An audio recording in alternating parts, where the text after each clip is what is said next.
Assalamualaikum warahmatullahi wabarakatuh. Pada video kali ini saya akan menjelaskan mengenai Business Continuity and Disaster Recovery, Protection of the Information Technology Architecture and Assets, Disaster Recovery Planning and Insurance.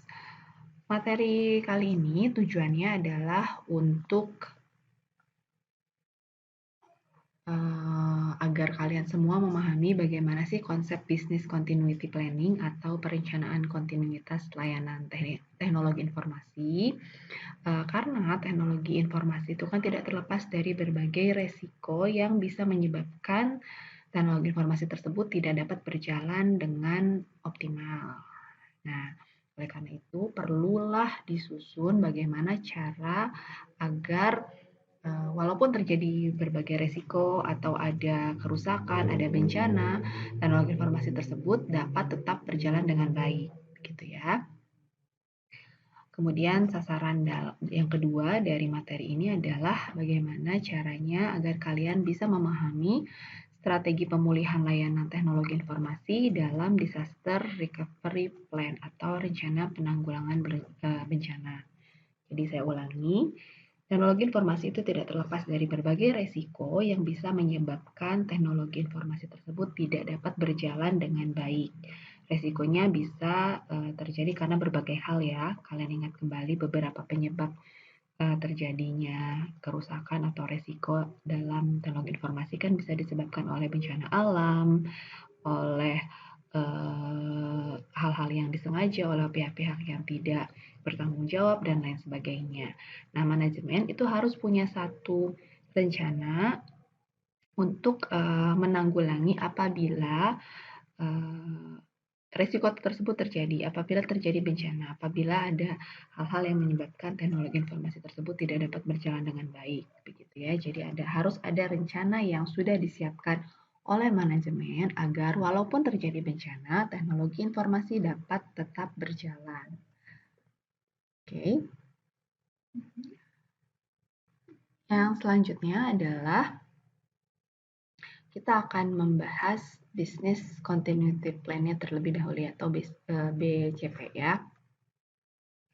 Nah, seperti yang sudah dijelaskan tadi, layanan teknologi informasi itu akan menghadapi berbagai macam resiko yang bisa menyebabkan teknologi informasi tersebut tidak dapat berjalan dengan baik, gitu ya. Seperti adanya bencana alam, ada ulah manusia baik yang disengaja maupun tidak, adanya kerusakan dari sumber daya teknologi informasi tersebut, itu karena usang dan lain sebagainya. Gitu. Nah, kalau terjadi hal-hal seperti ini, tentunya akan mengganggu proses kerja teknologi informasi tersebut, yang nantinya akan mengganggu proses kerja atau proses bisnis perusahaan. Oleh karena itu, dibutuhkan perencanaan untuk mencegah, menangani, dan menanggulangi gangguan tadi, gitu ya.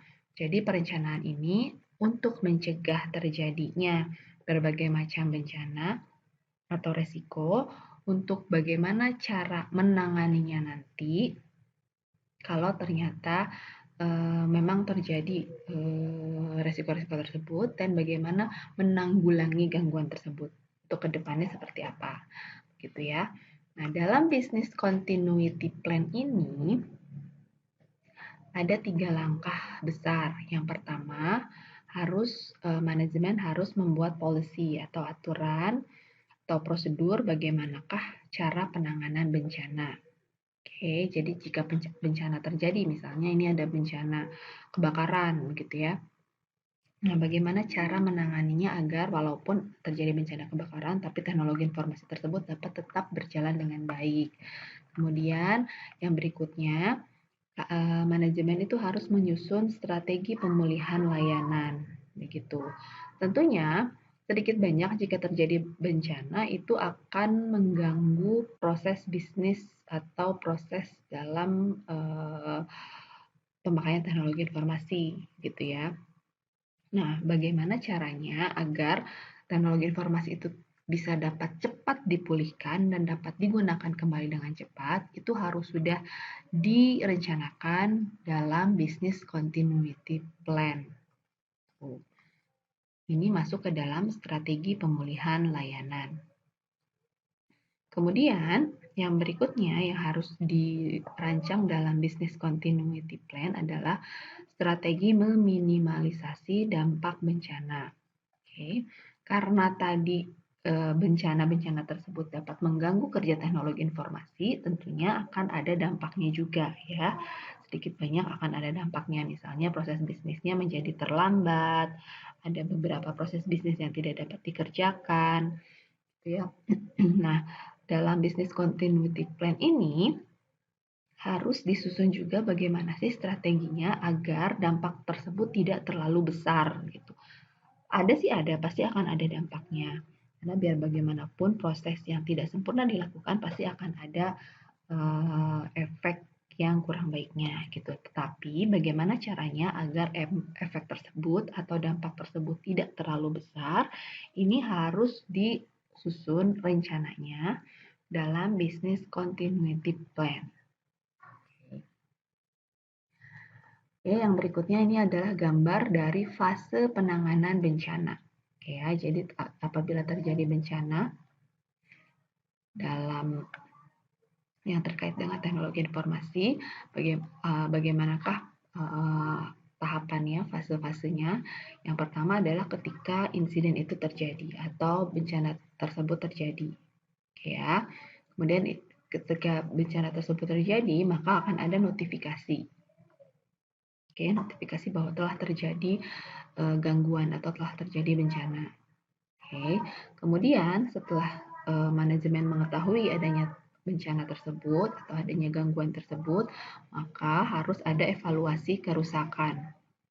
Oke, ya, evaluasi kerusakan ini untuk menilai sejauh mana sih, sebesar apa sih kerusakan teknologi informasi yang disebabkan oleh insiden tadi ini. Oke. Kemudian, apabila sudah dievaluasi kerusakannya, maka manajemen itu harus bisa menyimpulkan bagaimanakah cara untuk menangani hal tersebut. Apakah hanya perlu untuk dipulihkan saja atau harus dilakukan perbaikan kerusakan. Oke, kalau pemulihan tentunya kerusakannya atau dampaknya tidak terlalu besar. Gitu ya. Jadi hanya tinggal diperbaiki beberapa hal, maka teknologi informasi tersebut akan bisa berjalan dengan baik kembali. Tetapi jika kerusakan yang terjadinya cukup besar, maka perlu ada perbaikan yang cukup besar, maka langkah yang diambil adalah dengan cara perbaikan kerusakan. Kemudian, setelah dapat diputuskan apakah perlu dilakukan pemulihan kecil atau perbaikan kecil, maka dilakukanlah restorasi layanan atau mengalihkan layanan teknologi informasi ke layanan alternatif. Sehingga walaupun teknologi informasinya tadi terjadi insiden dan terdampak, namun tetap dapat berjalan. Jadi ada alternatif lainnya. Oke ya. Nah, dari sini kita bisa menggambarkan bahwa tidak semua insiden itu bisa berstatus bencana. Gitu ya. Jadi tidak semua insiden itu adalah bencana. Oke. Siapa yang menentukannya? Yang menentukannya adalah pada proses hasil evaluasi. Oke. Disebutkan bencana apabila terjadi kerusakan yang cukup besar yang betul-betul mengganggu teknologi informasi tersebut hingga betul-betul tidak dapat digunakan, begitu ya. Maka perlu dilakukan perbaikan-perbaikan, begitu. Nah, untuk memulihkan tersebut, memulihkan akibat adanya bencana tersebut bisa dilakukan dengan menggunakan fasilitas alternatif atau cadangan agar walaupun teknologi informasinya terganggu, proses bisnis perusahaan tidak terlalu terganggu karena ada alternatif teknologi informasi yang lain. Gitu. Nah, bagaimanakah caranya? Caranya bisa dengan memindahkan lokasi layanan atau mengganti sumber daya teknologi informasi dengan yang lain dan lain sebagainya. Ini akan kita bahas lebih dalam di slide berikutnya. Ya, tadi kan kita sudah pelajari tahapan-tahapan dari business continuity planning ya. Sudah bahas sekilas. Jadi ada tahap yang pertama adalah tahap perencanaan. Oke, tahap perencanaan. Di dalam tahap perencanaan ini, langkah-langkah yang harus diambil adalah yang pertama menyusun policy atau rencana darurat. Jadi jika terjadi bencana, apa yang harus dilakukan pertama kali, gitu ya. Jadi kebijakannya bagaimana. Kemudian, dalam tahapan perencanaan ini juga dianalisa dampak bisnis dari gangguan tersebut. Oke, jadi misalnya terjadi kebakaran, kemudian teknologi informasi yang tidak dapat digunakan, dampaknya bagi bisnis perusahaan itu apa?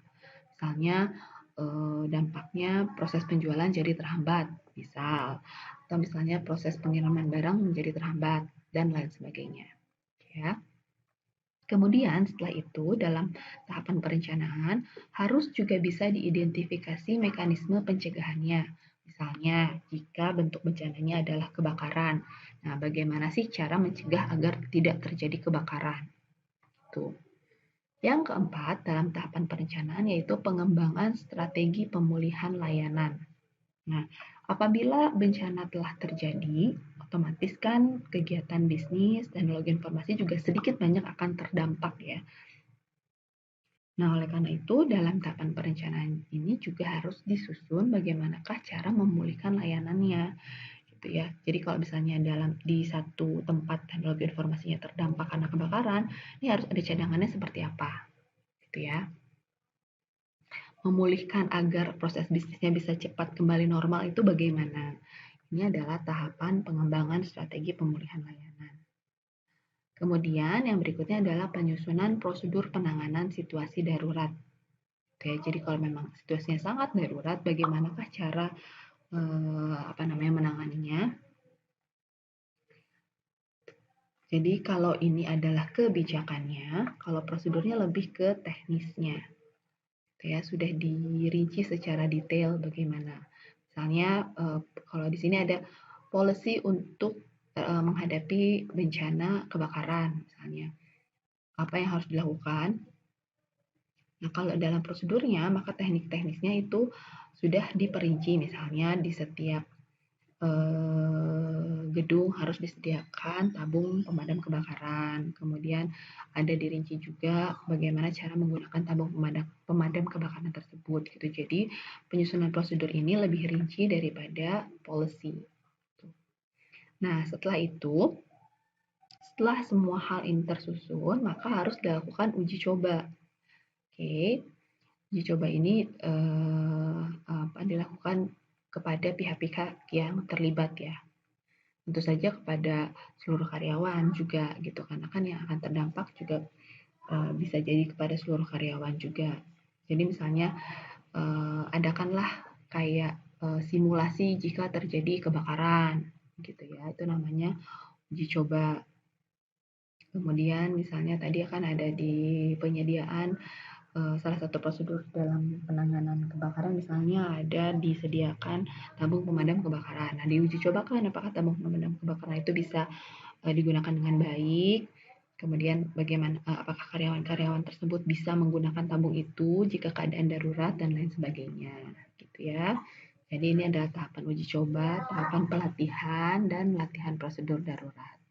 Oke, yang terakhir harus diadakan reevaluasi rencana penanganan situasi darurat. Nah, jika dari uji coba, dari pelatihan dinilai ternyata seluruh prosedur, policy yang telah disusun tadi ternyata kurang efektif, maka harus disusun kembali gitu ya. Jadi harus dinilai nih tadi dari langkah 1 sampai langkah 6 ini apakah sudah bisa berjalan secara efektif atau tidak itu harus dilakukan atau adanya reevaluasi. Apabila dirasa tidak atau kurang efektif, maka perlu ada penyesuaian atau koreksi kembali dalam tahapan perencanaan ini. Oke. Yang berikutnya adalah tadi dalam tahapan perencanaan ada penyusunan policy. Kita akan bahas satu persatu ya. Di penyusunan policy ini yang harus kalian lakukan pertama kali adalah bagaimana cara mengidentifikasi peraturan perundang-undangan yang mensyaratkan perencanaan situasi darurat. Oke, biasanya pemerintah atau negara juga sudah membuat satu standar ya, misalnya standar untuk prosedur keamanan gedung gitu dan lain sebagainya gitu. Misalnya ada aturan terkait bahwa di setiap gedung itu harus memiliki alat-alat pengamanan terhadap bencana misalnya seperti itu. Nah, dalam penyusunan polisi yang harus dilakukan adalah identifikasi terlebih dahulu bagaimanakah peraturan perundang-undangan tentang cara-cara dalam mengatasi situasi darurat. Tidak hanya kebakaran, misalnya jika ada demonstrasi atau jika terjadi bencana alam seperti gempa dan lain sebagainya, itu kan pemerintah itu sudah memiliki beberapa peraturan, misalnya di gedung bertingkat itu harus selalu ada tangga darurat dan lain sebagainya. Nah, dalam menyusun polisi, identifikasi dulu peraturan-peraturan perundang-undangan terkait hal tersebut. Oke, baru berikutnya susunlah kebijakan untuk perusahaan itu sendiri, ya. Nah, penyusunan kebijakannya ini harus merujuk ke peraturan perundang-undangan, tentu saja. Jadi hal-hal yang diatur dalam peraturan perundang-undangan ini harus tercantum dalam kebijakan yang disusun oleh manajemen untuk perusahaannya sendiri. Tentunya bisa saja ditambah dengan beberapa hal-hal yang disesuaikan dengan kondisi di perusahaan tersebut. Oke, kemudian setelah menyusun polisi tersebut harus dimintakan persetujuan. Persetujuannya kepada siapa? Kepada top manajemen. Ya. Kemudian setelah disetujui, maka polisi tersebut harus disosialisasikan kepada seluruh pegawai di perusahaan tersebut. Oke, itu tahapan dalam penyusunan polisi.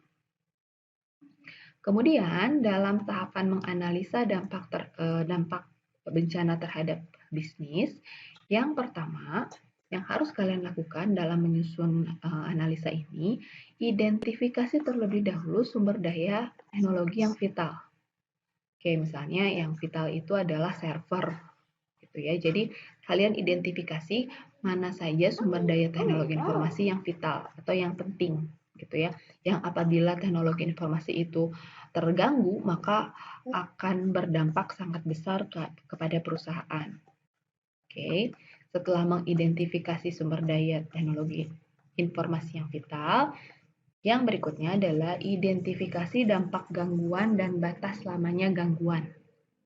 Oke, jadi kalian identifikasi nih kira-kira kalau terjadi bencana yang terganggu ini hal-hal apa saja, gitu ya? Apakah misalnya hal terkait dengan proses bisnis penjualan atau proses produksi atau misalnya terkait dengan proses pencatatan akuntansi dan lain sebagainya, gitu ya. Dan analisa juga kira-kira berapa lama sih gangguan ini akan terjadi, gitu ya. Nah, kemudian setelah kalian mengetahui apa saja sumber daya teknologi informasi yang vital atau yang penting, kemudian kalian juga sudah menganalisa dampak terhadap gangguan tersebut, maka kalian bisa menyusun prioritas pemulihan sumber daya teknologi informasi. Jadi, jika terjadi bencana, teknologi informasi mana dulu nih yang mau diselamatkan, gitu. Yang paling penting, yang harus pertama, yang menjadi teknologi informasi pertama yang harus diselamatkan, begitu ya. Nyusunnya gimana ya? Tentu saja yang paling pertama diselamatkan adalah yang paling vital atau yang paling penting, atau yang apabila dia terganggu oleh bencana maka dampaknya akan besar, gitu ya. Nah, itu adalah langkah terakhir dalam menganalisa dampak terhadap bisnis. Oke. Kemudian langkah selanjutnya adalah mengidentifikasi mekanisme pencegahan. Oke, nah jadi dalam proses pengembangan bisnis continuity planning ini, kalian harus mengidentifikasi mekanisme pencegahan. Kalau misalnya bencananya adalah tadi apa? Kebakaran, ya. Nah, kalian harus menyusun nih bagaimana sih mencegah kebakaran, gitu ya. Aturan-aturannya seperti apa? Gitu, misalnya daya listrik harus seperti apa, pengaman listriknya bagaimana, begitu ya. Kemudian setelah itu dalam identifikasi mekanisme pencegahan, Yang harus kalian perhatikan adalah bagaimana mekanisme tersebut diimplementasikan. Kemudian, misalnya tadi mencegah kebakaran, maka harus digunakan sekring misalnya ya. Kalau di rumah kan ada sekring ya, di listrik kita ada sekring. Jadi kalau terjadi konslet, otomatis listriknya akan terputus gitu, sehingga akan mengurangi resiko kebakaran. Begitu. Nah, kalian susun nih dalam proses identifikasi mekanisme pencegahan ini, misalnya screeningnya harus yang seperti apa, berapa banyak, dan lain sebagainya. Kemudian, bagaimana cara memelihara mekanisme pencegahan tersebut, gitu ya. Walaupun mekanismenya bagus, tapi apabila tidak dipelihara dengan baik, tentunya juga tidak dapat berfungsi dengan baik juga. Ya, misalnya tadi salah satu mekanisme pencegahannya adalah menggunakan screen yang bagus gitu ya. Tapi jika screen tersebut tidak dijaga, tidak dipelihara dengan baik, maka kan akan terjadi kerusakan ya, atau error sehingga screeningnya tidak dapat berjalan dengan baik. Maka kalian harus juga menyusun prosedur bagaimana memelihara mekanisme pencegahan tersebut. Gitu. Yang berikutnya dalam proses pengembangan business continuity planning adalah pengembangan strategi pemulihan layanan. Nah, tadi kan kalau ada bencana tentunya sedikit banyak walaupun bisa cepat ditangani, ya, tapi pasti akan terjadi gangguan gitu, pasti akan terhenti sejenak proses dari teknologi informasi tersebut, gitu ya. Nah, tapi yang harus dilakukan dalam business continuity planning ini bagaimana caranya agar gangguan atau kerusakan tersebut bisa dipulihkan atau bisa dikembalikan menjadi normal secepat mungkin, gitu ya. Nah, yang pertama adalah kalian harus mengidentifikasi metode pemulihannya seperti apa, gitu ya. Jadi nih misalnya ada kebakaran, salah satu bencana atau ancaman bencananya adalah kebakaran. Nah, kebakaran ini misalnya membakar ruangan server, gitu. Sehingga data-data perusahaan terancam gitu ya, tidak bisa diakses atau bisa hilang. Nah, ini kan harus cepat dipulihkan nih. Jadi bagaimana caranya agar data yang tadi tidak bisa diakses karena servernya terbakar itu bisa dengan cepat diakses kembali. Nah, ini ada kalian harus analisa bagaimana caranya, bagaimana metodenya untuk memulihkan agar si proses untuk mendapatkan data tersebut bisa dilakukan dengan cepat. Begitu ya. Itu namanya mengidentifikasi metode pemulihan. Kemudian, metode pemulihan yang baik itu harus bisa terintegrasi dengan rancangan arsitektur si teknologi informasi itu sendiri. Jadi begini, maksudnya adalah kalau bisa ketika menyusun teknologi informasi itu sudah menempel dengan rancangan bagaimana jika terjadi bencana. Jadi si teknologi informasinya itu dapat memulihkan dirinya sendiri. Misal, jika terjadi kebakaran, si server ini terancam rusak, gitu. Misalnya otomatis si server ini bisa melakukan backup data, kemudian backupnya langsung dikirim, misal ya, seperti itu. Jadi, strategi pemulihan layanan ini sebaiknya bisa terintegrasi dengan rancangan arsitektur teknologi informasi itu sendiri. Kemudian yang berikutnya adalah pengembangan rencana penanganan situasi darurat. Oke, dalam proses ini atau dalam tahapan ini yang harus dilakukan adalah mendokumentasikan strategi pemulihan layanan. Nah, tadi kan kalian sudah menyusun berbagai macam policy, prosedur, dan pengembangan strategi. Nah, hal-hal ini harus didokumentasikan. Ya, jadi setiap perusahaan itu harus punya dokumentasi atau baik yang berupa hard file atau soft file yang isinya tentang bagaimana sih teknik atau strategi atau rencana perusahaan dalam menangani terjadinya bencana begitu. Nah, nanti kalian sebagai audit sistem informasi, kalian harus pastikan nih bahwa perusahaan yang kalian audit ini memiliki tadi ini prosedur atau mempunyai dokumentasi terkait dengan prosedur business continuity planning. Apabila perusahaannya tidak memiliki atau tidak mendokumentasikan Business continuity planning-nya tentunya perusahaan tersebut berada di tingkat risiko yang cukup besar ketika nanti terjadi bencana, gitu ya. Itu bisa menjadi temuan audit dalam sistem informasi, audit sistem informasi. Oke.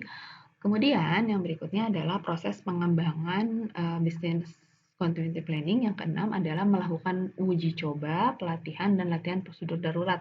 Nah, tadi kan dengan berbagai macam policy, prosedur, dan lain sebagainya itu, maka harus diuji cobakan. Gitu ya. Harus dicari nih. Ya, harus dilihat bagaimana sih penerapannya gitu dengan berbagai policy yang sudah ditetapkan itu, bagaimana nanti penerapannya, apakah cukup efektif atau tidak, apakah misalnya karyawan-karyawannya bisa mengikuti atau taat terhadap prosedur tersebut atau tidak, gitu ya. Nah, yang terakhir adalah reevaluasi rencana penanggulangan situasi darurat. Ketika sudah diuji coba, maka kalian evaluasi kembali nih, direview kembali, diupdate kembali gitu ya. Karena mungkin saja ancaman ini akan berkembang ya. Misalnya ancamannya yang tadinya dalam prosedur tersebut kalian hanya misal memasukkan ancaman dari bencana alam, yaitu misalnya gempa atau tanah longsor gitu. Kalau misalnya dari yang dibuat oleh manusia misalnya hanya pemulihan dari error atau kebakaran karena kelalaian gitu. Nah, bisa jadi ada perkembangan resiko, misalnya situasi politik sedang kurang baik nih, lagi banyaknya demo gitu.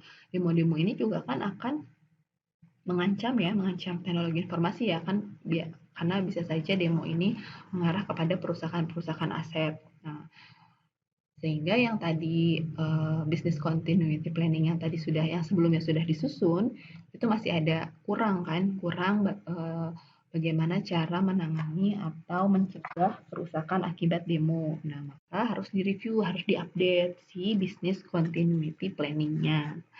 Begitu. Juga termasuk apabila dalam uji coba tersebut ternyata diketahui bahwa si business continuity planning-nya ini ternyata tidak atau kurang efektif, maka harus di-update nih atau direview kembali, mana nih yang harus diganti, prosedur mana yang harus diganti, prosedur mana yang harus ditambahkan, atau misalnya bahkan prosedur mana sih yang harus dikurangi karena ternyata tidak ada gunanya gitu prosedur tersebut. Gitu ya. Oke. Nah, yang berikutnya dalam business continuity policy itu isinya tentang apa saja sih gitu ya. Dalam business continuity policy itu isinya nanti di dalam policy tersebut itu harus menjelaskan peran dan tanggung jawab dalam organisasi penanggulangan bencana. Jadi dalam harus ada satu struktur organisasi yang bertanggung jawab dalam penanggulangan bencana.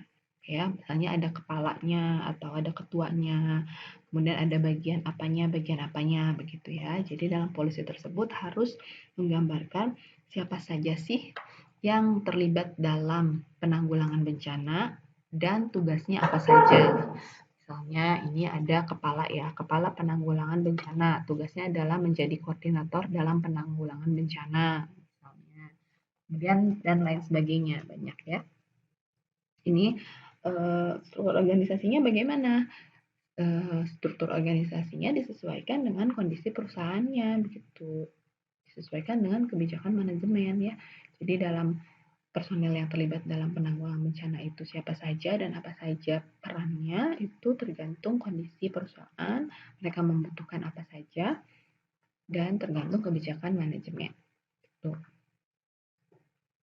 Kemudian ruang lingkup. Ruang lingkup ini adalah bagian dalam organisasi dan kategori komponen infrastruktur.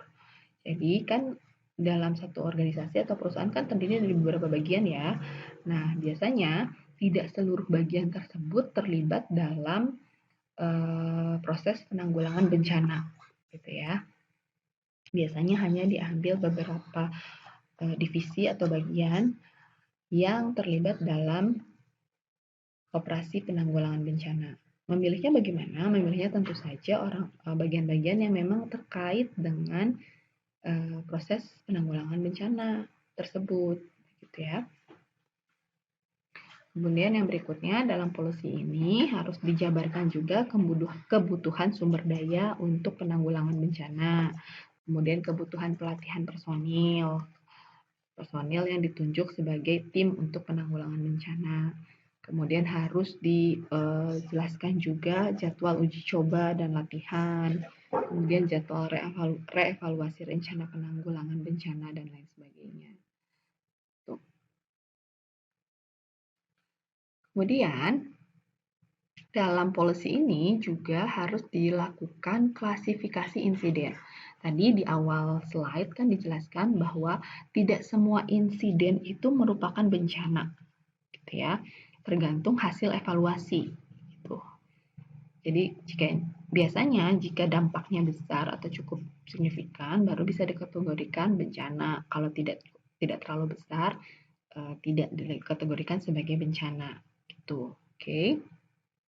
Nah, maka dalam policy ini yang kalian susun itu juga harus mengatur atau mendeskripsikan tahapan-tahapan atau tingkat si insiden tersebut gitu ya. Jadi kategorinya seperti apa gitu.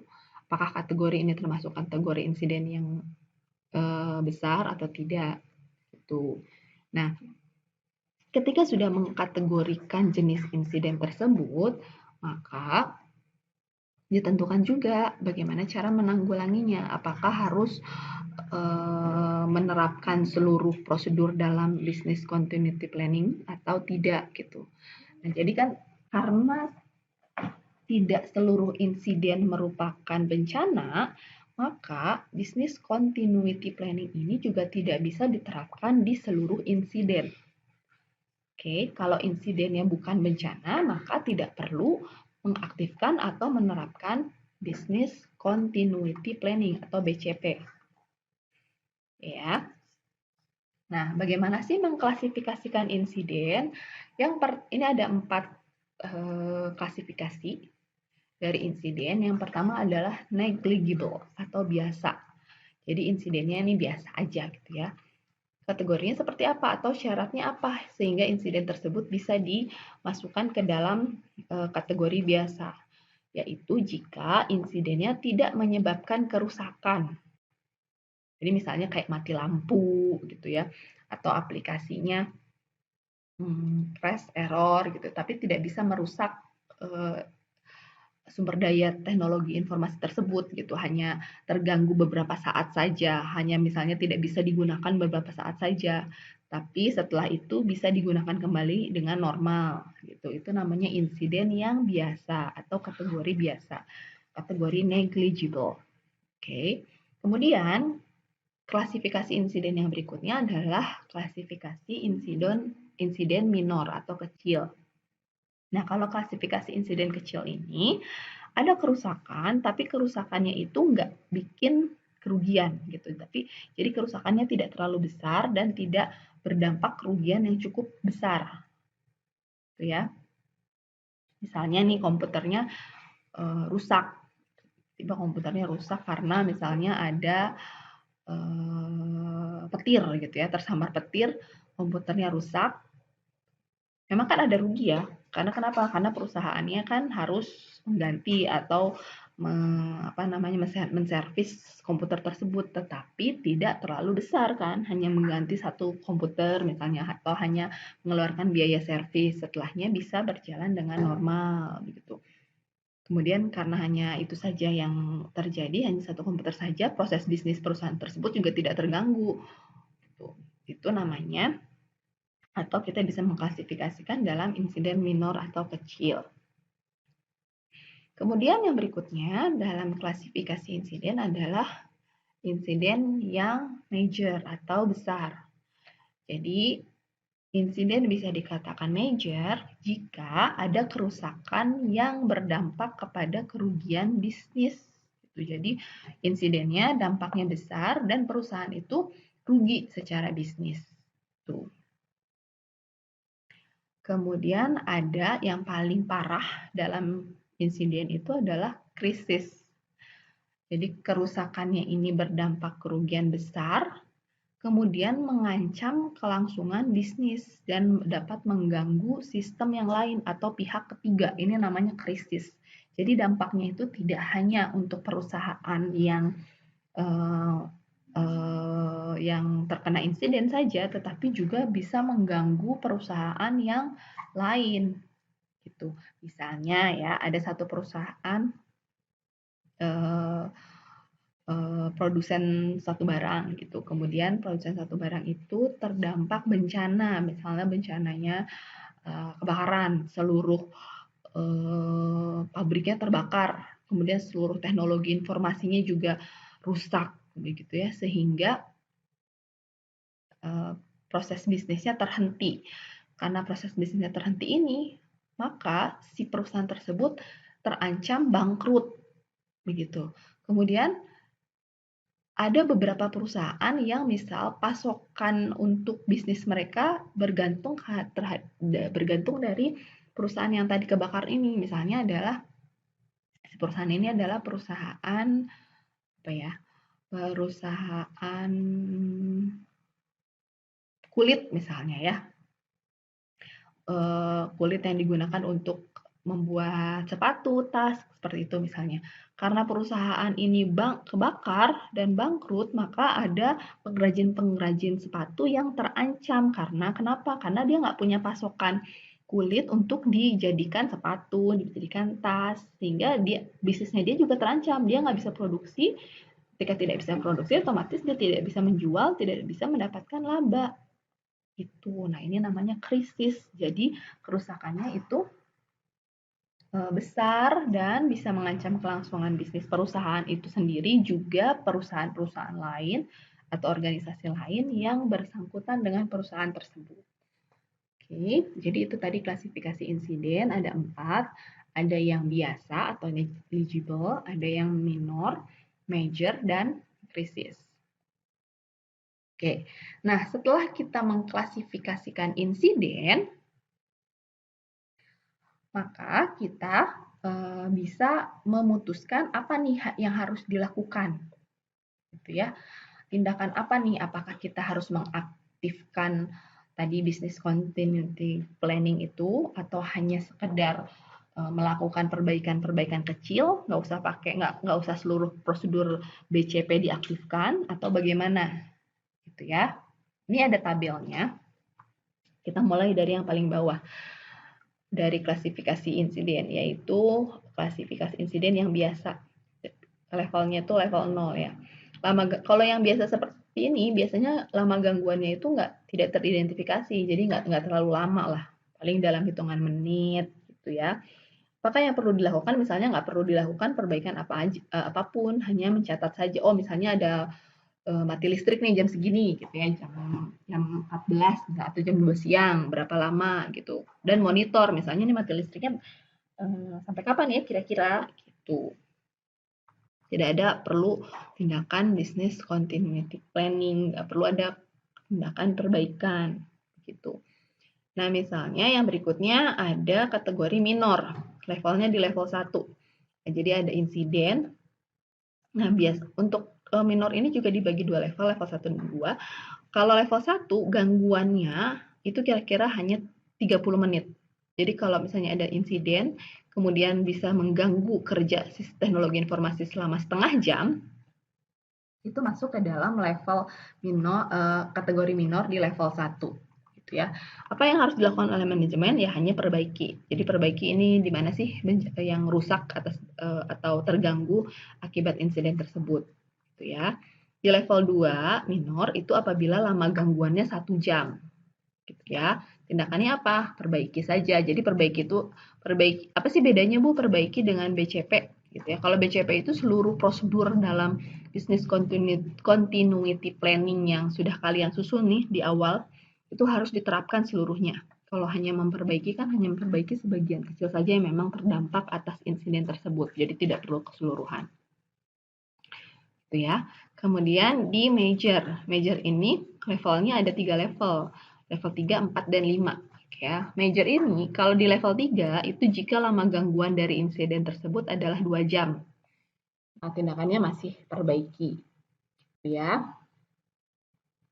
Kemudian ada di level 4.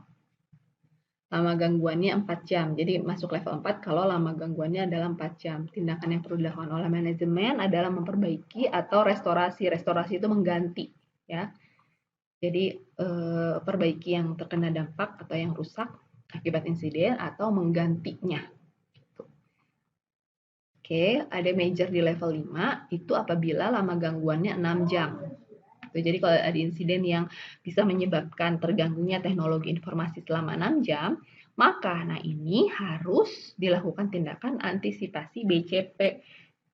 Gitu ya. Jadi diantisipasi nih. Jadi siap-siap nih, siap-siap si manajemen itu siap-siap untuk mengaktifkan business continuity planning-nya, keseluruhan business continuity planning gitu. Kalau ternyata jadi di level 7 di level 5 ini ada kemungkinan dia hanya diperbaiki atau restorasi atau bisa juga mengaktifkan BCP ya, tergantung kondisinya. Gitu. Makanya di sini tindakannya antisipasi BCP gitu. Nah, ada level di kategori krisis, levelnya ada 2, level 6 dan level 7 ya. Level 6 ini apabila gangguannya 12 jam, kalau level 7 24 jam. Nah, kalau sudah seperti ini, maka yang harus dilakukan adalah aktifkan seluruh BCP atau terapkan seluruh prosedur business continuity planning yang sudah kalian susun tadi. Gitu ya. Oke. Yang berikutnya. Tadi kan langkah dalam BCP adalah menganalisa dampak bencana. Nah, bagaimana sih menganalisa dampak bencana? Ini yang pertama, langkah yang pertama adalah mengidentifikasi sumber daya teknologi informasi yang vital ya. Jadi yang paling penting, yang paling berdampak apabila terganggu itu apa? Itu adalah sumber daya teknologi informasi vital. Oke, nah biasanya dalam mengidentifikasi ini melibatkan berbagai pihak. Jadi tidak hanya manajemen perusahaan atau organisasi saja, tetapi juga user, pengelola proses bisnis, pengelola aplikasi, dan lain sebagainya gitu ya. Jadi kan teknologi informasi atau organisasi itu biasanya dibangun oleh konsultan ya, oleh pihak lain gitu. Nah, untuk mengidentifikasi sumber daya vital ini, tentunya manajemen tidak bisa bekerja sendiri, dia harus melibatkan juga yang membangun sistem teknologi informasi itu gitu ya. Jadi konsultasi gitu. Ini kira-kira dari berbagai macam komponen teknologi informasi mana sih yang paling vital gitu. Itu harus manajemen untuk menganalisa itu harus melibatkan berbagai macam pihak gitu.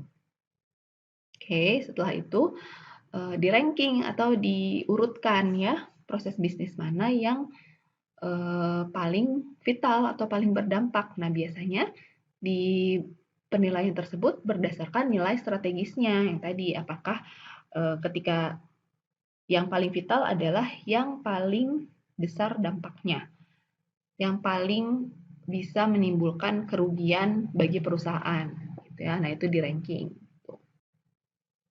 Kemudian identifikasi komponen-komponen infrastruktur teknologi informasi apa saja yang mendukung proses-proses bisnis tadi gitu ya. Apakah server, akses ke WAN, dan lain sebagainya. Oke. Kemudian yang berikutnya adalah langkah kedua dalam analisis dampak bencana, mengklasifikasikan layanan teknologi informasi berdasarkan toleransi terhadap lamanya gangguan. Gitu. Oke. Jadi teknologi informasi ini dia sensitif nggak sih terhadap gangguan, ini maksudnya ya.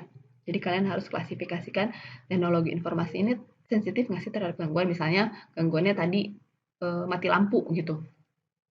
Teknologi informasinya bisa rusak nggak karena mati lampu? Karena ada beberapa teknologi informasi yang bisa rusak hanya karena mati lampu loh.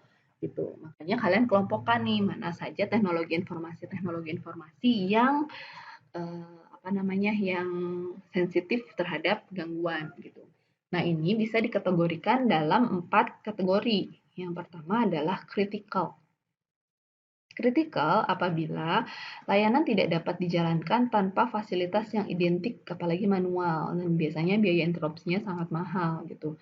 Jadi si teknologi informasinya itu nggak bisa jalan kalau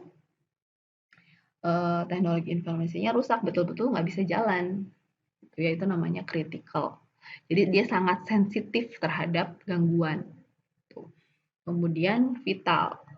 Kalau vital ini layanan teknologi informasinya bisa diganti dengan proses manual, tetapi tidak bisa lama, misalnya maksimal 5 hari. Kemudian sensitif. Kalau sensitif adalah layanan teknologi informasinya dapat diganti dengan proses manual, dengan biaya yang tidak terlalu tinggi, misalnya tambahan staf dan lain sebagainya. Yang berikutnya adalah non-sensitif. Layanannya dapat dihentikan dengan kerugian yang kecil. Gitu. Jadi ini adalah kategori dalam tingkat sensitivitas atau toleransi layanan teknologi informasi terhadap proses bisnis.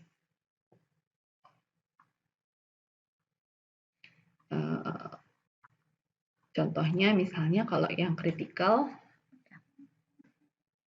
misalnya teknologi informasi terkait dengan pencatatan akuntansi, misalnya ya. Kalau teknologi informasi terkait pencatatan akuntansi, kalau dia rusak, misalnya si Mayopnya rusak nih, atau dia pakai Mayop lah, Mayop kan salah satu teknologi informasi ya, Mayop atau aplikasi lainnya gitu, itu rusak, namun pencatatannya kan bisa diganti dengan proses manual, ya enggak? Akunting masih bisa mencatat berbagai macam transaksi itu dengan menggunakan cara-cara manual, hanya bikin jurnal, mencatat jurnal di buku yang betul-betul buku gitu ya, dicatat pakai pulpen, pakai tangan gitu, itu namanya manual. Dan apa namanya, bisa dilakukan kalau misalnya terlalu banyak, tetap masih bisa dilakukan kan proses manual tersebut dengan cara misalnya menambahkan staf gitu. Jadi bisa kalau untuk yang layanan teknologi informasi terkait pencatatan akuntansi, misalnya dia mungkin hanya di kategori non-sensitif atau sensitif, karena layanannya dapat diganti dengan proses manual dengan biaya yang tidak terlalu tinggi, misalnya karena tambahan staf. Gitu ya. Nah, kalau yang vital dan kritikal, itu kalau teknologi informasinya betul-betul tidak bisa diganti gitu. Kalau itu rusak, ya udah nggak bisa diganti gitu ya. Kalau yang si kritikal ini nggak bisa dijalankan gitu proses bisnisnya. Itu maksudnya ya, kategori dalam tingkat toleransi terhadap lamanya gangguan. Kemudian yang berikutnya adalah tadi prosesnya kalian menganalisa dampak bencana. Yang perlu dilakukan adalah kalian menganalisa apakah gangguan pada layanan tidak vital ini dapat berdampak pada layanan vital. Nah, misal nih, tadi kan ada gangguan untuk di pencatatan akuntansi ya. Kalau untuk catatan akuntansinya aja sih dia nggak terlalu vital, tidak terlalu sensitif gitu, karena bisa diganti dengan proses manual. Tetapi kalian harus analisa juga ke teknologi informasi yang lain dia bisa berdampak atau tidak gitu. Oke. Itu salah satu hal yang harus kalian lakukan dalam menganalisa dampak bencana. Kemudian yang berikutnya, kalian harus analisa toleransi terhadap lamanya gangguan layanan teknologi informasi, dipetakan ke toleransi komponen infrastruktur pendukungnya. Kemudian langkah yang ketiga adalah menyusun prioritas atau urutan dalam pemulihan atau perbaikan komponen infrastruktur berdasarkan toleransi komponen-komponen infrastruktur vital. Nah, jadi setelah kalian tadi mengurut mana aja sih teknologi informasi yang vital, kemudian kalian urutkan bagaimana proses pemulihannya, begitu ya. Bagaimana proses pemulihannya? Tentunya yang dipulihkan terlebih dahulu adalah yang paling vital. Oke. Yang berikutnya tadi ada mekanisme pencegahan. Oke. Mekanisme pencegahan terjadinya bencana. Banyak ya. Misalnya bisa dengan menggunakan UPS atau Uninterrupted Power Supply. Ini untuk mencegah terjadinya kerusakan barang-barang elektronik karena ada ketidakstabilan suplai pasokan listrik biasanya. Nah, barang elektronik biasanya sangat sensitif kan dengan suplai listrik gitu. Kayak kalau kalian beli laptop saja atau beli barang elektronik apapun kan ada di situ ada keterangannya ya, dia berapa watt, kemudian dia voltasenya harus berapa begitu. Nah, kadang kala voltase listrik itu turun naik gitu. Nah, untuk menstabilkannya pakai UPS. Ya, ini untuk mencegah terjadinya atau meminimalisasi gangguan terhadap teknologi informasi. Atau kemudian berikutnya pakai generator set gitu. Ini untuk menanggulangi bila terjadi pemadaman listrik ya. Karena tadi saya bilang, walaupun listrik itu untuk sebagian alat elektronik tidak terlalu menyebabkan hal-hal kerusakan yang besar atau tidak terlalu sensitif, tetapi ada beberapa teknologi informasi atau infrastruktur teknologi informasi yang sangat sensitif terhadap pemadaman listrik yang secara tiba-tiba gitu. Nah, makanya gunakanlah generator set.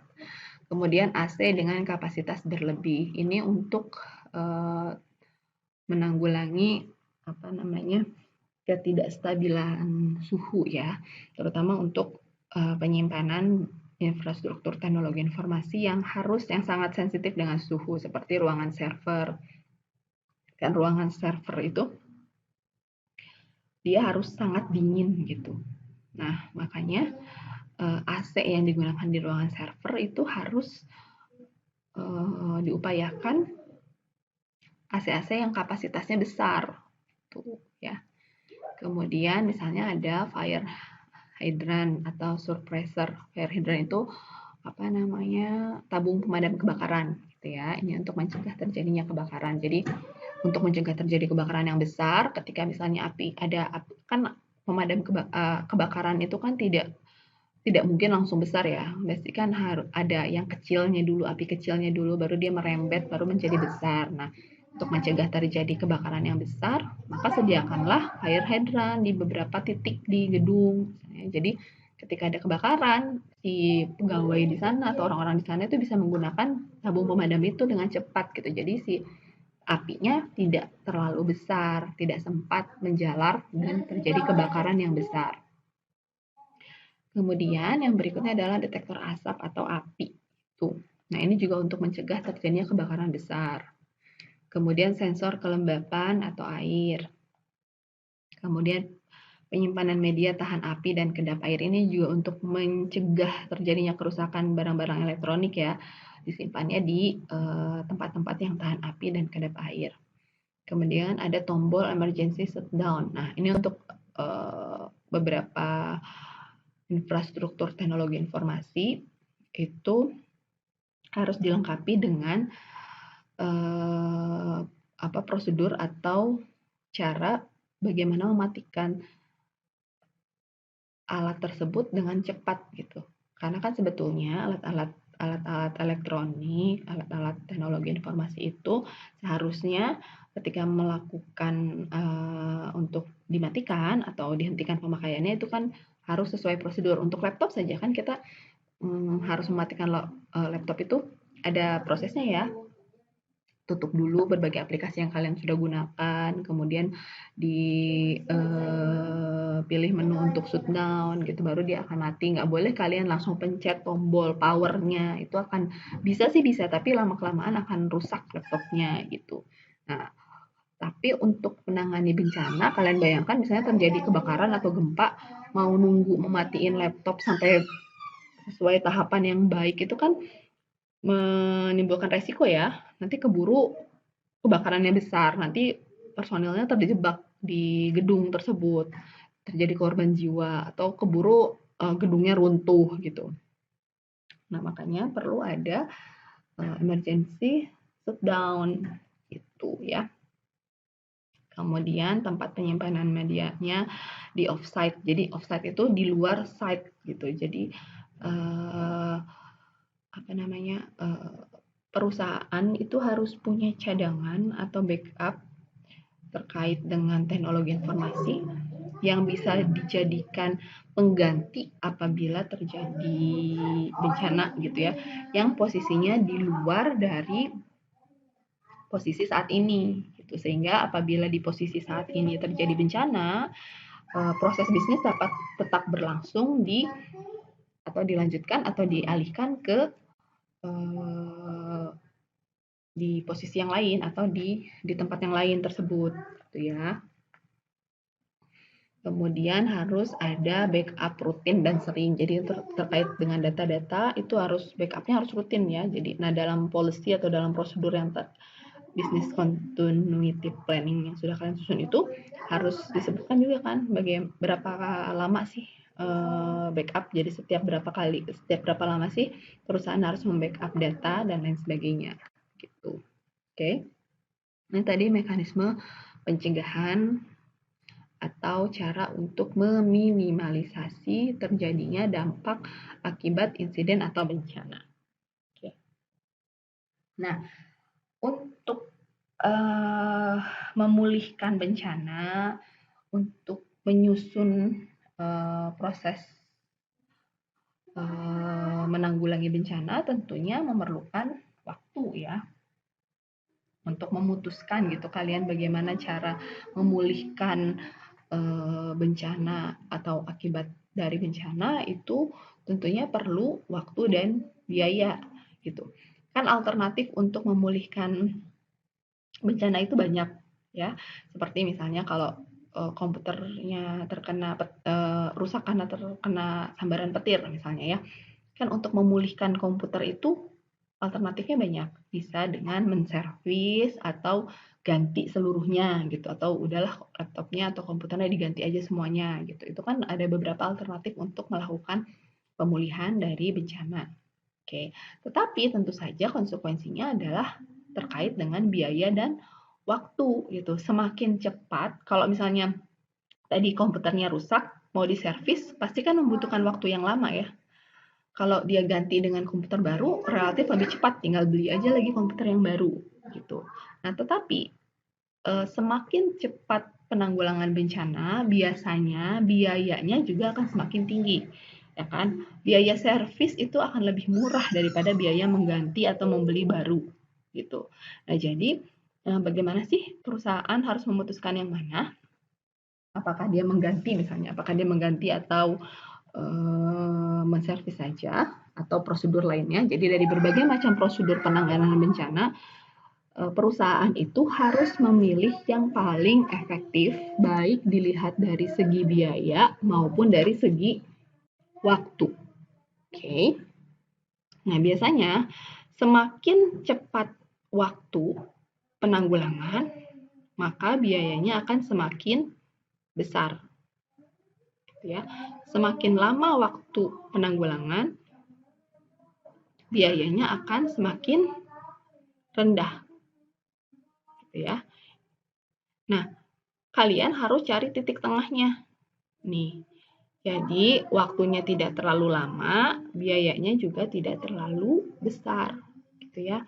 Itu salah satu dasar untuk organisasi memutuskan prosedur penanggulangan seperti apa yang akan diambil. Jadi, ambillah yang paling efektif, baik dilihat dari segi biaya maupun dari segi waktu. Oke. Nah, yang berikutnya ini adalah pilihan-pilihan atau strategi untuk pemulihan layanan atau pemulihan teknologi informasi karena adanya bencana atau insiden. Oke. Yang pertama adalah penjadwalan backup data dan file penting. Ya. Nah, untuk penjadwalan backup data itu biasanya dikategorikannya menjadi waktu ya. Misalnya bisa harian, bisa mingguan, bisa bulanan, bisa tahunan gitu ya. Kemudian yang berikutnya strategi untuk pemulihan layanan adalah penyimpanan backup di lokasi terpisah. Oke, jadi backup-backupan baik data atau backup infrastruktur teknologi informasi yang lain tersebut disimpan di lokasi yang terpisah dari lokasi utama. Misalnya nih, satu perusahaan punya lokasi utamanya dia beroperasi di Karawang, misalnya ya. Jadi di Karawang itu ada kantor, ada pabriknya, ada gudangnya, gitu ya. Nah, untuk menanggulangi bencana, perusahaan tersebut punya cadangan atau backup teknologi informasi atau backup pabrik di Bogor misalnya, gitu. Nah, ini namanya strategi pemulihan layanan dengan menyimpan backup di lokasi terpisah.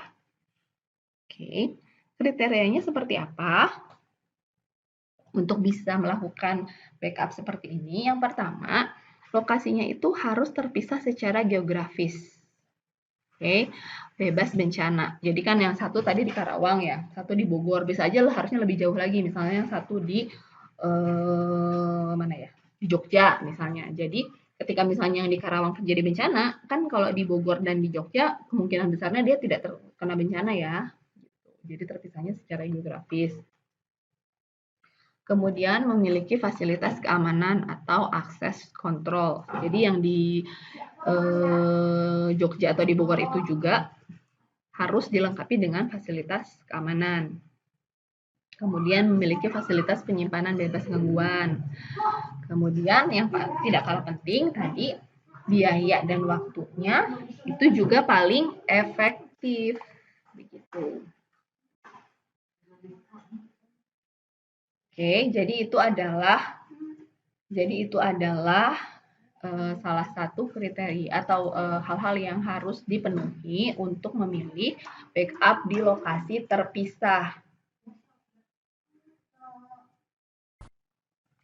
Berikutnya adalah jenis-jenis atau karakteristik lokasi pengganti untuk pemulihan layanan teknologi informasi.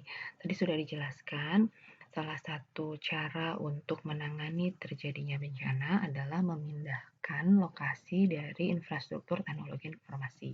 Ya, nah ada berbagai macam jenis alternatif untuk pemindahan lokasi tersebut. Yang pertama adalah namanya warm site. Jadi warm site itu lokasi yang baru, itu sudah tersedia beberapa sarana yang dipenuhi untuk menjalankan teknologi informasi. Oke. Dan biasanya merupakan lokasi layanan yang lain, jadi dipindahkan ke tempat yang lain. Ya, cuman untuk warm site ini diperlukan penyiapan untuk pengambil alihan layanan. Jadi tidak bisa langsung dipindahkan ya. Ada perlu beberapa persiapan terlebih dahulu. Jadi tidak 100% lokasi alternatif itu sudah siap untuk langsung digunakan. Yang berikutnya adalah cold site. Cold site ini adalah tempat alternatif untuk menjalankan teknologi informasi yang dimana yang tersedia itu hanya fasilitas bangunan dengan infrastruktur dasar seperti ada listrik, ada AC dan lain sebagainya. Sehingga untuk menjalankan teknologi informasi secara normal masih diperlukan instalasi peralatan untuk mengambil alih layanan tersebut. Yang berikutnya adalah mobile site. Kalau mobile site namanya saja sudah mobile, jadi bergerak. Untuk mobile site ini fasilitasnya portable ya, jadi dapat di setup di mana saja. Nah, biasanya untuk mobile site ini tidak dimiliki langsung oleh si perusahaan, tapi dimiliki oleh pihak ketiga. Tuh. Jadi misalnya ada mobil bergerak di mana mobil tersebut di dalamnya adalah berbagai macam infrastruktur teknologi informasi yang digunakan sebagai pengganti atas teknologi informasi yang rusak gitu. Oke, jadi warm site adalah sarana-prasarana alternatif untuk mengganti, namun tidak seluruh sarana-prasarana untuk teknologi informasi itu sudah tersedia, hanya tersedia beberapa item saja, sehingga untuk menggunakan site tersebut atau lokasi tersebut sebagai pengganti itu perlu beberapa penyiapan terlebih dahulu gitu, jadi tidak bisa langsung digunakan. Nah, kalau cold site ini posisinya lebih rendah daripada warm site, karena di cold site ini yang tersedia hanya bangunan fisiknya saja dengan infrastruktur dasar seperti listrik, AC, dan lain sebagainya gitu ya.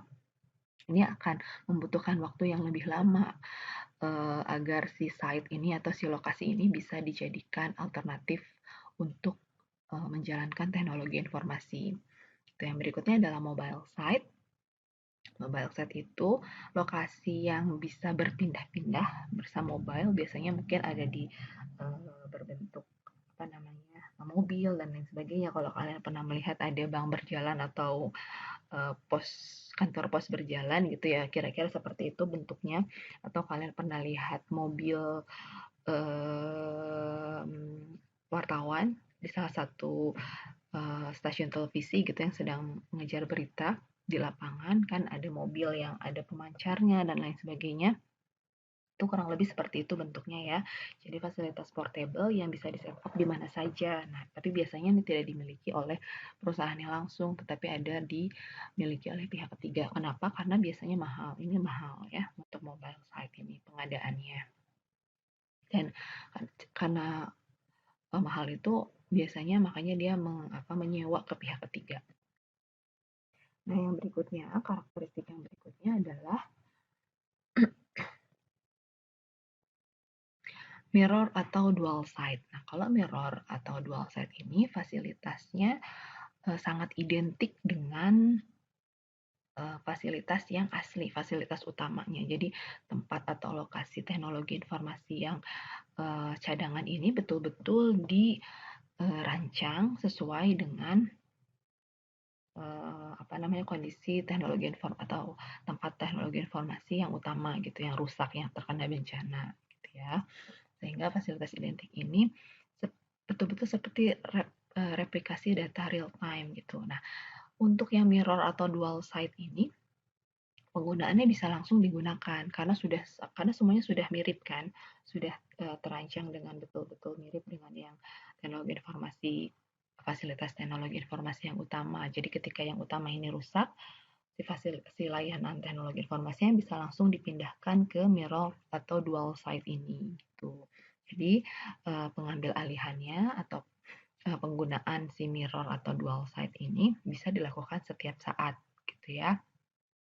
Nah, biasanya langsung dimiliki dan dioperasikan oleh perusahaan gitu. Jadi kalau mirror atau dual site ini biasanya ketika perusahaan membangun satu infrastruktur teknologi informasi, dia juga membangun satu infrastruktur teknologi informasi cadangannya yang betul-betul mirip dengan teknologi informasi yang utama.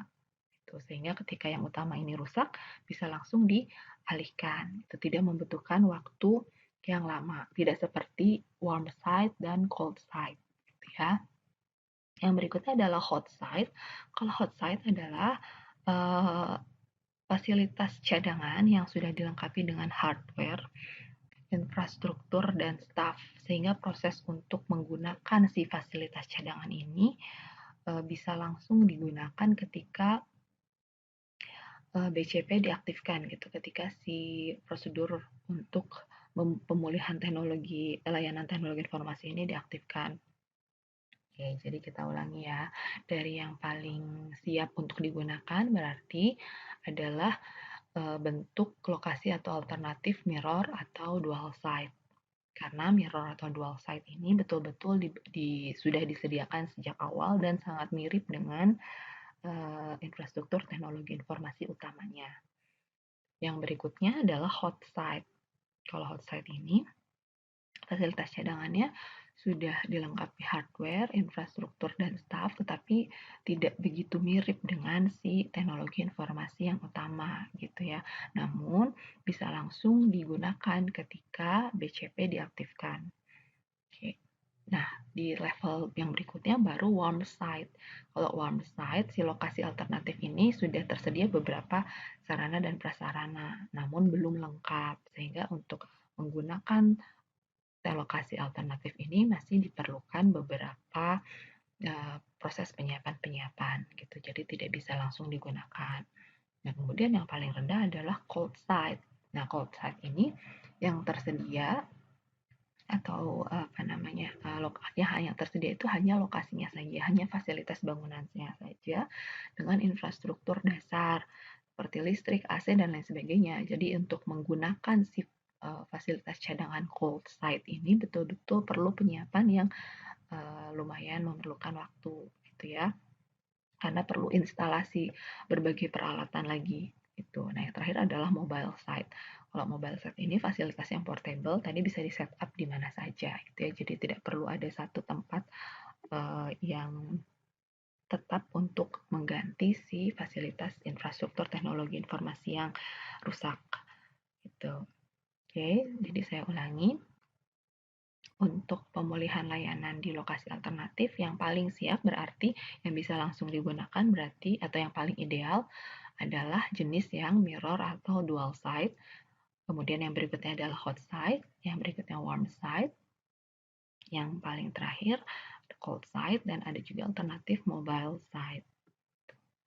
Nah, ini karakteristik dari berbagai alternatif tadi ya. Mulai dari cold site, warm site, hot site, mobile site, dan mirror site. Kalau dilihat dari segi biaya, cold site itu yang paling rendah biayanya.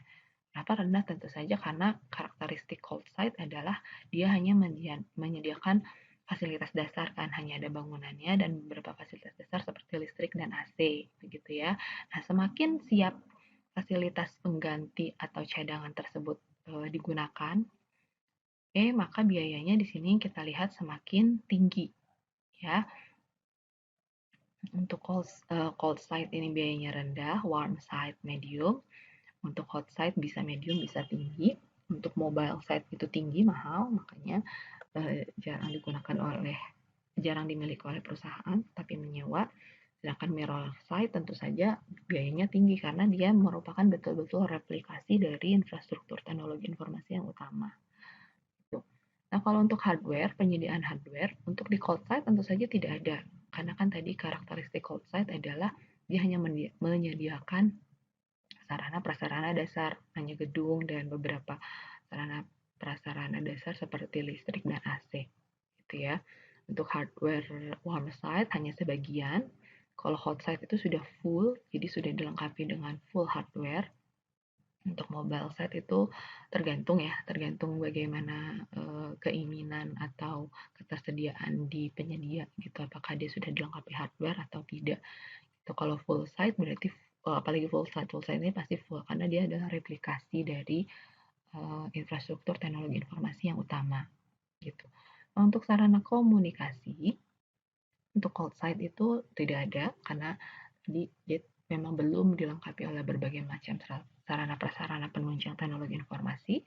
Untuk warm site itu biasanya sebagian atau ada juga yang sudah full untuk fasilitas telekomunikasinya. Hot site full, mobile site tergantung, dependen. Untuk mirror site full tentunya. Nah, ini kalau dilihat dari setup time atau dari kesediaan kecepatan si lokasi tersebut untuk bisa digunakan sebagai infrastruktur pengganti teknologi informasi. Kalau cold site, setup time-nya sehingga dia siap untuk digunakan sebagai alternatif pengganti itu lama. Karena kan dia belum tersedia hardware, untuk sarana komunikasinya juga belum tersedia, begitu ya. Sehingga perlu beberapa proses penyediaan kembali, setup lagi gitu, setup atau pemasangan instalasi berbagai macam alat tersebut sehingga dibutuhkan waktu yang lama, gitu ya. Jadi sebanding ya, karena biayanya murah maka setup time-nya pasti lebih lama atau lebih panjang. Kalau warm site, setup time-nya medium, hot site short, mobile site dependent. Kenapa dependent? Karena yang tadi tergantung kalau dia sudah ada hardware-nya, sudah ada sarana komunikasi, maka setup time-nya akan lebih cepat. Gitu. Kalau belum ada ya tentu akan lebih lama karena perlu instalasi dan lain sebagainya terlebih dahulu. Nah, kalau mirror site, ini setup time-nya tidak ada. Kenapa? Karena kan mirror site betul-betul di-set sejak awal mirip dengan sarana teknologi informasi yang utama. Gitu ya. Jadi ketika si sarana teknologi informasi yang utama itu rusak, dia bisa langsung digunakan gitu, tidak perlu setup time lagi gitu. untuk lokasi, kalau dilihat dari segi sudut pandang lokasi, cold site itu lokasinya fix. Jadi memang ada di satu lokasi yang tetap, bangunannya tetap, gitu ya maksudnya. Warm site fix, hot site fix. Nah, kalau mobile, namanya saja mobile, dia kan tidak tetap. Biasanya menggunakan mobil ya, mobil atau bus seperti itu, yang sudah di sudah di rekayasa sedemikian rupa. Oke, kalau mirror site juga fix. Nah, tadi dalam alternatif untuk, mengganti sarana prasarana teknologi informasi yang, rusak, itu kan harus ada pengadaan lagi hardware, sarana komunikasi, dan lain sebagainya ya. Nah, bagaimana sih strategi untuk pengadaan peralatan perlengkapan pengganti itu? Jadi untuk, alat-alat teknologi, informasi itu kan biasanya juga apalagi yang dibangun secara,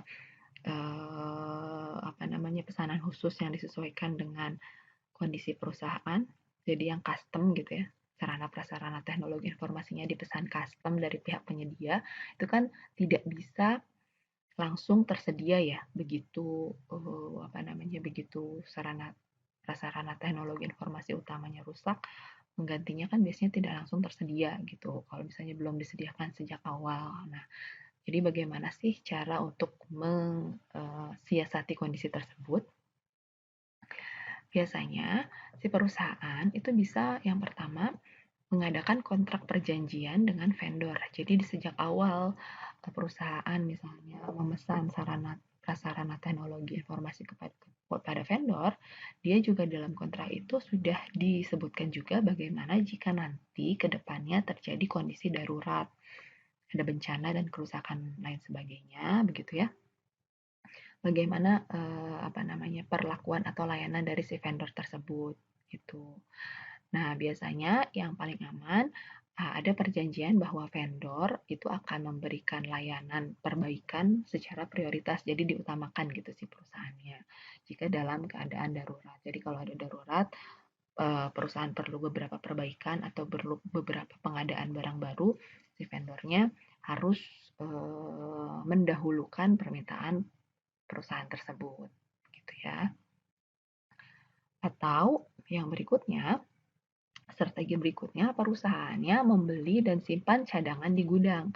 Jadi kalau yang ini dia kan nggak beli, belum membeli barang atau sarana prasarana teknologi informasi ya. Jadi dia hanya bikin kontrak saja kepada si vendor. Ntar kalau misalnya saya perlu barang cadangan, kamu sudah siap sedia ya kepada vendor seperti itu. Tapi si perusahaan belum membelinya. Gitu. Nah, kalau alternatif cara yang kedua adalah perusahaan sudah membeli barang cadangan sarana prasarana teknologi informasi tersebut. Jadi misalnya dia punya server, dia beli 2 server gitu. Atau dia punya beberapa laptop, dia beli 2 laptop, yang satu digunakan, yang satu disimpan di gudang. Kalau terjadi sesuatu, dia bisa gunakan gitu ya.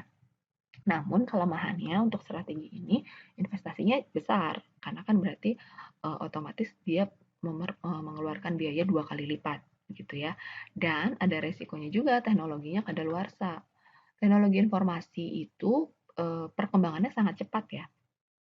Tuh, jadi setiap hari pasti ada saja perkembangan terkait dengan kecanggihan teknologi informasi gitu. Jadi kalau misalnya disimpan, kita membeli barang yang sudah lama, khawatirnya nanti ketika digunakan si barang tersebut sudah usang, sudah ketinggalan zaman, sudah tidak kurang canggih gitu ya. Kemudian yang berikutnya, alternatif yang berikutnya bisa juga si perusahaan itu membuat kontrak perjanjian dengan pihak ketiga untuk meminjam fasilitas gitu ya. Biasanya dari fasilitas perusahaan lain yang menggunakan teknologi yang serupa. Misalnya nih, XL ya, perusahaan XL, perusahaan telekomunikasi XL itu bikin perjanjian dengan Telkomsel gitu. Jadi kalau misalnya ada satu alat atau infrastruktur teknologi informasi XL yang rusak, dia bisa pinjam ke Telkomsel seperti itu. Ya, itu alternatif yang ketiga, yaitu membuat kontrak perjanjian dengan pihak ketiga untuk meminjam fasilitas yang diperlukan. Oke, nah ini adalah rencana untuk tabulasi biaya ya. Jadi kalau misalnya kalian diminta untuk coba dong hitungin berapa sih biayanya gitu ya. Jadi kalian lihat dulu strateginya, mau memilih strategi yang mana, dilihat dari lokasi cadangan, mau pakai yang cold site, warm site, hot site, mobile, atau mirror gitu ya. Baru kalian petakan nih biayanya berapa. Kalau cold site dari vendor berapa, hardware berapa, software berapa, pengirimannya berapa. Kemudian kan perlu setup ya, kayak cold site kan perlu setup dan lain sebagainya. Itu biayanya berapa, cara dan oh iya, untuk lokasi cadangan ini juga perlu dilakukan pengetesan atau uji apakah sudah berjalan dengan baik atau tidak gitu. Jangan sampai ketika diperlukan ternyata tidak bisa berjalan dengan baik. Jadi ketika membangun lokasi cadangan ini perlu testing gitu ya. Nah, ini kan tentu memerlukan biaya. Nah, ini berapa biayanya. Oke. Yang berikutnya adalah untuk jika penyimpanan offsite, mau pakai yang komersil atau internal. Penyimpanan offsite itu seperti penyimpanan data gitu ya. Penyimpanan berbagai macam data. Jadi ada dua alternatif penyimpanan data. Dia mau menyimpan sendiri di menggunakan sarana prasarana internalnya. Jadi dia misalnya beli server yang besar gitu, yang milik perusahaan itu sendiri, atau komersial itu dia menyerahkan penyimpanan data tersebut ke pihak ketiga gitu, karena ada juga, jadi memang ada perusahaan yang layanannya adalah untuk menyimpan data-data perusahaan tuh ya. Kemudian peralatan cadangannya juga gitu. Bagaimana sih biayanya? Nah, ini contoh tabulasi biaya. Yang berikutnya tadi dalam menyusun seperti yang dijelaskan sebelumnya ya, untuk menyusun BCP itu yang pertama kan membuat policy atau membuat kebijakan. Di dalam policy itu harus digambarkan struktur organisasi tim si BCP ya, atau tim untuk pemulihan layanan gitu. Nah, ini salah satu contoh struktur organisasi tim pemulihan layanan teknologi informasi. Oke, jadi ada koordinatornya ya. Jadi ada koordinator untuk pemulihan layanan teknologi informasi, kemudian ada wakilnya, alternate contingency planning koordinator. Jadi ada wakil jika si koordinatornya ini berhalangan atau ternyata tidak bisa, ada yang mewakilinya. Kemudian di bawah koordinator ini ada beberapa tim lagi gitu ya. Ada network recovery team, ada database recovery team, ada telecommunication team, server recovery team gitu. Yang di bawahnya juga ada beberapa bagian lagi gitu. Jadi ini contoh dari struktur organisasi untuk tim penanggulangan bencana atau tim pemulihan layanan. Kalian nanti sebagai auditor sistem informasi harus memastikan bahwa dalam policy yang disusun oleh perusahaan untuk penanggulangan bencana ini memang sudah ada struktur organisasi yang jelas seperti ini gitu. Nah, untuk dokumen, kalau ini untuk contoh dokumen. Tadi kan berbagai macam strategi atau kebijakan yang sudah disusun perusahaan untuk membuat atau langkah-langkah untuk pemulihan teknologi informasi itu kan harus didokumentasikan ya. Nah, dokumentasinya itu harus disusun, dibukukan gitu. Nah, isinya apa saja? Isinya adalah, jadi dokumen itu namanya dokumen plan development untuk BCP, yang isinya ini ada memuat supporting information, ada notification, dan menjelaskan berbagai fase dari pemulihan teknologi informasi tersebut ya. Jadi ini ada data-data pengantarnya, kemudian ada penjelasan untuk berbagai macam fase. Ini seperti misalnya ini ada fase notifikasi atau aktivasi BCP, ada fase recovery, ada fase reconstitution, dan ada ringkasannya plan appendix ya, ada penjelasannya gitu dari berbagai macam istilah-istilah yang ada. Nah, jadi demikian. materi hari ini terkait dengan pemulihan teknologi informasi. Semoga bermanfaat dan dapat dimengerti. Terima kasih. Wassalamualaikum warahmatullahi wabarakatuh.